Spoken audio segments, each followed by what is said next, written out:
शील जीवन का आधार संबोधि प्राप्ति के बाद महाकारुणिक बुद्ध 5 परिव्राजकों को धम्म की शिक्षा देने के उद्देश्य से बोध गया से चलकर सारनाथ के मृगदाय वन में पहुंचे।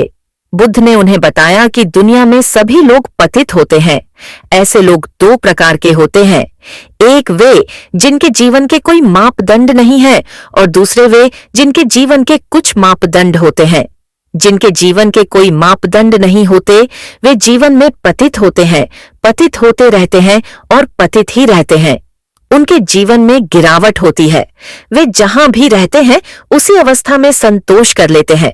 वे दुखी होते रहते हैं लेकिन ऊपर उठने का प्रयास नहीं करते हैं, क्योंकि उनके जीवन का कोई मापदंड नहीं होता। अतः वे यह मान लेते हैं कि यह सब उनके भाग्य में लिखा है और इसे बदला नहीं जा सकता।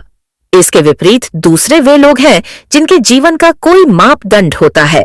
जब उनके जीवन मूल्यों में कोई गिरावट आती है या वे पतित होते हैं तो अगले ही पल वे समझ जाते हैं कि उनका पतन हुआ है, क्योंकि उनके जीवन मूल्यों के मापदंड हैं और उसी समय वे पुनः ऊपर उठने के लिए प्रयासरत हो जाते हैं। उन 5 परिव्राजकों ने तथागत से पूछा, कृपया हमें विस्तार से बताइए। तब तथागत ने बताया कि हम कैसे जानेंगे कि अमुक व्यक्ति अच्छा है या बुरा है। यह जानने के लिए मनुष्यों के पास कोई पैमाना होना चाहिए। वह पैमाना है शील का। शील एक आचरण है।